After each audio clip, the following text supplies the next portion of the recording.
Boriguma block गुमुड़ा सरकारी उच्च विद्यालय पछपट नालू जड़े अष्टम श्रेणी छात्रों मृतदेह उद्धार को नहीं चांचल्य खेली जाइए। मृत छात्र हेले 13 वर्षीय गुरुनाथ मुदुली। मृत्यु को नहीं परिवार लोके हत्या संदेह करने स्कूल कर्तृपक्ष अवहेला अभियोग कर देखु कोरापुट दयानिधि पट्टनायक यह रिपोर्ट। भाव सब बड़ दुखद मर्माहत कथा 8 वर्षर पुओ छोट पिला स्कूल हॉस्टेल पाचेर 10 मीटर केनाल रे पड़ी मुझे आपको विश्वास खाऊँ मु तो भाव निश्चित भाव में किसी ना कि अघटन घटू। आज जो पिला को माँ बापा हॉस्टेल को छाड़ुं पाठ पढ़ाई सीटर वार्डन हो प्रिंसिपाल एम दायित्वहीनता गोटे पिला निखोज अच्छी 4 दिन हम तार परिवार को जनइब थाना को यहाँ कार कर्तव्य ना। दुखद खबर सबुठ मु शुणला विधायक सहित आलोचना कली डेड बॉडी गाड़ी मगेचु बाबूर छोट पुओ सांगे सामान तार लाश नबू आम पीएम करूँ विशुपुर में तार घर को पठा ये जे दोषी निश्चित भाव में दंड पा जिला प्रशासन को अनुरोध करेंगे जिले में भल कलेक्टर अच्छा आर पुंखानुपुंख तदंत करा जे भी दोषी अच्छी दंड दि जाऊ। जदि कार्यानुष्ठान न हब कोरापुट जिला आदिवासी अध्युषित अंचल इठी जो हजार हजार पिला हॉस्टेल रोचे बापा माँ पर गोटे मानसिक चाप पड़ो मोर पिला आज हॉस्टेल सुरक्षित अच्छी कि नहीं ये घटना पर जिले गोटे आंदोलन सृष्टि हम आलोड़न सृष्टि हम। आज सकाळू आम शुणिलु जे गोटे नाल गोटे मृतदेह पड़ी स्कूल छात्र कि कौन आम कनफर्म हो नथिलु।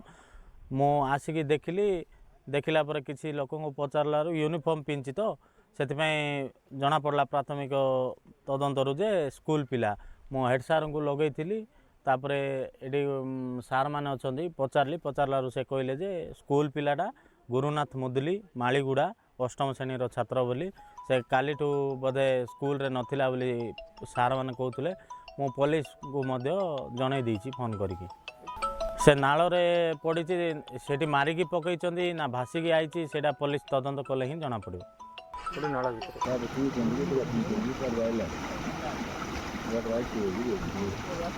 ब्लॉक अंतर्गत गुमुड़ा सरकारी विद्यालय में हॉस्टेल रही पाठ पढ़ुते अष्टम श्रेणी छात्र गुरुनाथ मुदुली गत सोमवार अपराह 4टा पर से निखोज हो जाते। परिवार लोकों अभियोग अनुसार छात्र निखोज होगा नहीं स्कूल कर्तृपक्ष ना परिवार को जनाइथिले ना थाना रे सूचना देते।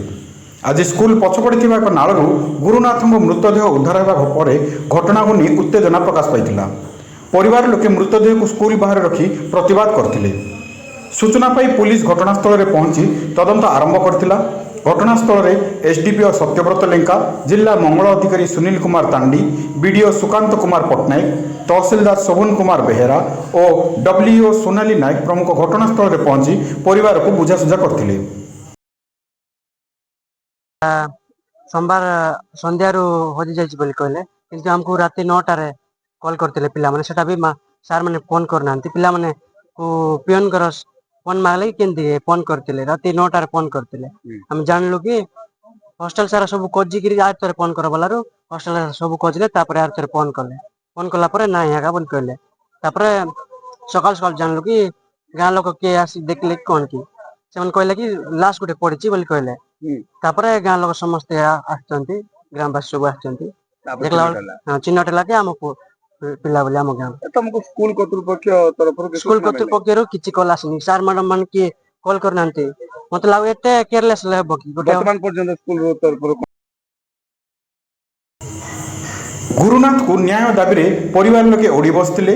मंगल विभाग पक्षर क्षतिपूरण और रेडक्रॉस पांठि सहायता प्रदान प्रतिश्रुति पर आंदोलन प्रत्याहृत होता। परिवार लोके बिशीपुर थाना लिखित भाव हत्या अभियोग कर पुलिस मृतदेहर शव व्यवस्थित बिशीपुर मेडिकल रे कराई परिवार को हस्तांतर कर बिशीपुर थाना मामला रुजु होता थाना आईआईसी प्रमोद कुमार नायक सूचना देते।